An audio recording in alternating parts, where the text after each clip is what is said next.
ইসলামী ছাত্র আন্দোলন বাংলাদেশ কেন্দ্রীয় কমিটি কর্তৃক আয়োজিত আজকে ছাত্র সম্মেলনের সম্মানিত সভাপতি,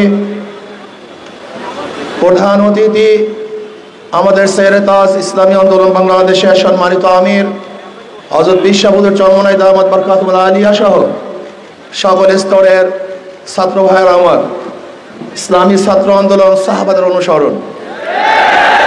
ইসলামী ছাত্র আন্দোলন রুহানিয়াত ও জিহাদের সমন্বিত প্রয়াস। ইসলামী ছাত্র আন্দোলন নিজেকে গড়ার ভিত্তিতে সমাজকে করতে চায়। ইসলামী ছাত্র আন্দোলন এদেশে ইসলাম হুকুমত কায়েম করতে চায়। ইসলামী ছাত্র আন্দোলন এই ভূখণ্ডকে রক্ষা করতে চায়। ইসলামী ছাত্র আন্দোলন বৈষম্য দূর করতে চায়। ইসলামী ছাত্র আন্দোলন প্রত্যেকটা মানুষের অধিকারকে ফিরিয়ে দিতে চায়। ইসলামী ছাত্র আন্দোলন সাম্য, মানবিক মর্যাদা, সামাজিক ন্যায় বিচার প্রতিষ্ঠিত করতে চায়। ইসলামী ছাত্র আন্দোলন যেই সমস্ত এতিম, মিসকিন, বিধবা, নিঃস্ব অবস্থা আছে তাদের পাশে দাঁড়াতে চায়। ইসলামী ছাত্র আন্দোলন বাংলাদেশ প্রত্যেকটা মাজলুম মানুষের পাশে থাকতে চায়। ইসলামী ছাত্র আন্দোলন নিজের বুকের তাজা রক্ত রাজপথে ঢেলে দিয়ে ইসলাম হুকুমত কায়েম করার ভিত্তিতে প্রত্যেকটা মানুষের অধিকারকে ফিরিয়ে দিতে চায়।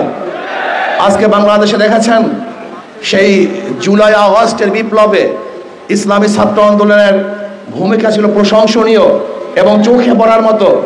অন্য অন্য ছাত্র সংগঠনগুলি তাদের নামে রাস্তায় নামতে পারে নাই। ইসলামী ছাত্র আন্দোলনের নামেই তারা রাস্তায় ঝাঁপিয়ে পড়েছিল। ইসলামী ছাত্র আন্দোলনের বহুত কর্মী শহীদ হয়েছেন। ইসলামী ছাত্র আন্দোলনের বহুত সদস্য আহত হয়েছেন। ইসলামী ছাত্র আন্দোলন তারা সাহসিকতার সাথে রাস্তায় ঝাঁপিয়ে পড়েছিলেন এই ভূখণ্ডকে রক্ষা করার জন্য, ইসলামী হুকুমত কায়েম করার জন্য, প্রত্যেকটা মানুষের অধিকারকে ফিরিয়ে দেওয়ার জন্য। কিন্তু আমরা কি দেখেছি, অন্তর্বর্তীকালীন সরকার যেই আশা, যে আকাঙ্ক্ষা নিয়ে অন্তর্বর্তীকালীন সরকার হয়েছিল, কিন্তু অন্তর্বর্তীকালীন সরকার সেই আশা এবং আকাঙ্ক্ষার বাস্তবায়ন করছে না। আজকে বিতর্কিত সদস্য নিয়ে পুরা সরকারকে প্রশ্নবিদ্ধ করেছে। ফারুকী সাহেবকে অন্তর্বর্তীকালীন সরকারের সদস্য কেন নেওয়া হয়েছে এই জাতি জানতে চায়। সব জায়গার থেকে এই বিতর্কিত সদস্যের ব্যাপারে আওয়াজ উঠলেও ফ্যাসিস্ট শেখ হাসিনার মতো ঘাড় তাড়াবাই করে এখনো সেই ফারুকীকে বিদায় দেওয়া হয় নাই, বরং সেখানেই রাখা হয়েছে। আমি বলবো এটা অন্তর্বর্তীকালীন সরকারের জন্য অকল্যাণ, এটা ঠিক কাজ করেন নেই। যাই হোক, দ্রব্যমূল্যের ঊর্ধ্বগতি এখন পর্যন্ত আপনি নিয়ন্ত্রণে আনতে পারেন নাই। চাঁদা বেড়ে গেছে। আপনারা দেখেছেন এই পর্যন্ত প্রায় 500-র উপরে খুন হয়েছে, 4000-এর উপরে ধর্ষণ, ইফতিজিং, চুরি, ডাকাতির মামলা হয়েছে 4000-এর উপরে। এইগুলি আমরা চাই নাই। এই জাতি কোনো অবস্থাতেই নির্বিচারে হত্যার বাংলাদেশে দেখতে চায় না। আমার কোনো মেয়ে ধর্ষিতা হোক, এটা বাংলাদেশের মানুষ দেখতে চায় না। আমাদের বাংলাদেশের মানুষ কোনো ক্ষুধার্ত থাকুক, এর দেশের জাতি দেখতে চায় না। আমরা চাই ইনসাফ প্রতিষ্ঠিত হবে, প্রত্যেকটা মানুষের অধিকার তারা ফিরে পাবে। যেখানে থাকবে মুসলমানদের অধিকার, যেখানে থাকবে হিন্দুদের অধিকার, যেখানে থাকবে খ্রিস্টানদের অধিকার, যেখানে থাকবে মহিলাদের অধিকার, যেখানে থাকবে প্রত্যেকটা জেলে, তাঁতি, কুমার, ঋষি, চামার, প্রত্যেকটা মানুষের অধিকার যেখানে বাস্তবায়ন হবে, সেই রাষ্ট্র আমরা দেখতে চাই। আজকে ভারতকে বলবো, আপনি উস্কানি দিচ্ছেন, পায়ে পাড়া দিয়ে আমাদের সাথে যুদ্ধ করতে চান। আজকে ভারতের একদল দালালরা আমাদের দেশকে অস্থিতিশীল করার চক্রান্ত করতেছে।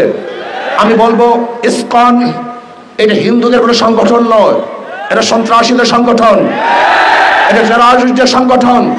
এটা সন্ত্রাসবাদ কায়েম করতে চায়, এদেশকে ধ্বংস করতে চায়, এই ভূখণ্ডকে ধ্বংস করতে চায়। আমি অন্তর্বর্তী সরকারকে বলবো, ইসকনকে নিষিদ্ধ করুন।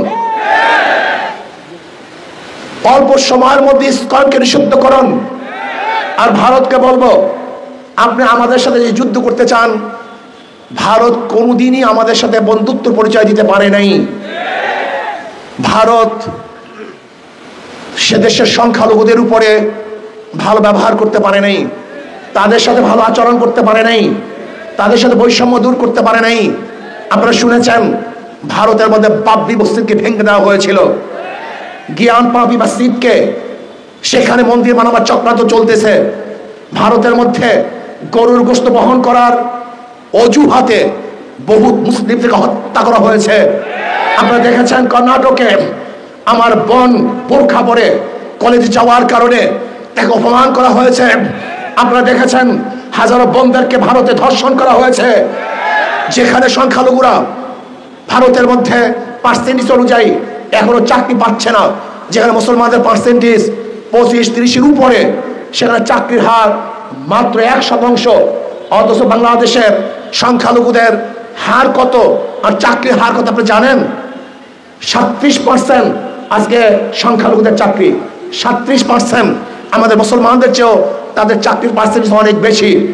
এরপর আমরা বৈষম্য করছি, অথচ যে ভারতের মধ্যে ধর্মীয় অনুষ্ঠান পালন করতে দেয় না, যে ভারতের মধ্যে ধর্মীয় মসজিদগুলিকে ধ্বংস করা হচ্ছে, যে ভারতের মধ্যে বারবার হিন্দু মুসলিম দাঙ্গা সৃষ্টি করার জন্য উগ্রবাদীরা চক্রান্ত করছে, যে ভারত আমাদের সাথে 71 বৈষম্য করেছে, 71 স্বাধীনতার পরে 30,000 কোটি টাকার সম্পত্তি ভারত লুট করেছে। আপনি কি জানেন 71 এই ভারত আমাদের বাংলাদেশ থেকে বাথরুমের ভালো ভালো টেপগুলি নিয়ে গেছে, বাথরুমের ভেসিনগুলি নিয়ে গেছে, যেই ঘরের মধ্যে ভালো আলমারি ছিল সেই আলমিরাগুলো পর্যন্ত ভারত নিয়ে গেছে। আপনারা জানেন ভালো গাড়িগুলি ভারত আমাদের থেকে চুরি করে ভারতই নিয়ে গেছে। আমাদের দেশে হাজার অস্ত্র ভারত ডাকাতি করে নিয়ে গেছে। ভারত আমাদের সাথে আজ পর্যন্ত ভালো বন্ধুত্বের পরিচয় দিতে পারে নাই। 25 সালা গোলামী চুক্তির মাধ্যমে ভারত আমাদেরকে গোলাম বানিয়েছে। ভারত ফারাক্কা বাদ দিয়ে আমাদেরকে মরুভূমিতে পরিণত করেছে, আমাদেরকে না খেয়ে মারার চক্রান্ত ভারত করেছে। আজ পর্যন্ত নদীগুলো 54 নদীর আজ পর্যন্ত পানির সমাধান ভারত করতে পারে নাই। দেখেন ইসকনকে নিয়ে আজকে ভারত আমাদের খাদ্য বন্ধ করে দিয়েছে, আমাদের সাথে তারা বাণিজ্য করবে না। চিকিৎসাও বন্ধ করে দিয়েছে, তারা আমাদের চিকিৎসা করবে না। আমাকে কালকে প্রশ্ন করেছে ভারত যদি চিকিৎসা বন্ধ করে দেয় আমাদের অবস্থা কি হবে? আমি বলছি খুব ভালো হবে, আমাদের দেশে ভালো ভালো হসপিটাল আমরা নির্মাণ করব। ভারত যদি চিকিৎসা বন্ধ করে দেয় আমাদের দেশে হাজারো ভালো ভালো ডাক্তার আমরা তৈরি করব। ভারত যদি খাদ্য বন্ধ করে দেয় আমাদের বাংলাদেশের প্রত্যেকটা মানুষ আমরা কৃষক হয়ে যাব, আমি নিজেও কৃষক হয়ে যাব। বাংলাদেশের 1 ইঞ্চি মাটি খালি থাকবে না যেখানে কৃষি করা হবে না। ভারত যদি আমাদের পানি বন্ধ করে দেয় তাহলে আমরা তাদের সাথে যুদ্ধ করে আমাদের ন্যায্য অধিকার আমরা আদায় করব। ভারত আমাদের সাথে যুদ্ধ করতে চায়, আমি বলবো থোড়াই কি আর করি ভারতকে। ভারত আমাদের সাথে যুদ্ধ কোনোদিন করবে না। যদি যুদ্ধ করার দুঃসাহস দেখায় তাহলে ভারতের কালো হাতকে ভেঙে দেব। যদি ভারত আমাদের সাথে যুদ্ধ করতে চায় তাহলে বাংলাদেশের প্রত্যেকটা নাগরিক তার ঐক্যবদ্ধ হয়ে ভারতকে এমন শিক্ষা দিবে, এমন পরাস্ত করবে, তাদেরকে এমন ভাবে পরাজিত করবে যে পরাজিত ভারত কোনোদিন দেখে নাই, দেখবে না ইনশাআল্লাহ। আমি বলবো ভারতকে আপনি উস্কানি দিচ্ছেন, আপনার লোকজন আমাদের উপ হাই কমিশনের আক্রমণ করেছে, আক্রমণ করছে হাই কমিশনে নয়, বরং আমি বলবো বাংলাদেশে আক্রমণ করেছে। ভারত আমাদের পতাকাকে অপমান করেছে, আমি বলবো ভারতে বাংলাদেশের পতাকা অপমান হয় নাই, গোটা বাংলাদেশ অপমান করেছে। ভারতে আমাদের উপ হাই কমিশনের মানুষদেরকে আক্রমণ করেছে, অ্যাসাল্ট করেছে। আমি বলবো সে আমাদের উপ কমিশনের মানুষদেরকে আক্রমণ করে নাই, বাংলাদেশের প্রত্যেকটা মানুষের উপর আক্রমণ করেছে, তারা প্রত্যেকটা মানুষকে আঘাত করেছে। আমি ভারতকে স্পষ্ট ভাষায় বলতে চাই, আপনার যদি দুঃসাহস থাকে আপনি যুদ্ধ শুরু করুন। আমরা আগে করতে চাই না, আমরা আগে লড়াই করতে চাই না, আমরা চাই পার্শ্ববর্তী প্রত্যেকটা কান্ট্রির সাথে ভালো ব্যবহার করতে, ভালো সম্পর্ক রাখতে। কিন্তু কেউ যদি আমাদের আঙ্গুল তুলে ওই আঙ্গুল হাতে রাখা হবে না। কেউ যদি আমাদের চক্ষু তুলে ওই চক্ষু শরীরের মধ্যে থাকবে না। কেউ যদি আমাদের সাথে লড়তে আসে ওই পাউকে ভেঙে দেব ইনশাআল্লাহ। আমরা ভয় পাই না, বাংলাদেশের মানুষ কোনোদিন ভয় পায় নাই, কোনোদিন তারা পিছনে হটে নাই, হটবে না, বুক পাতবে, পিঠ দেখাবে না, রাজপথে রক্ত ঢেলে দিবে, কিন্তু কোনো অবস্থাতেই মাথা নত করবে না। বাঘ 1000 বছর না খেয়ে থাকলেও ঘাস খায় না।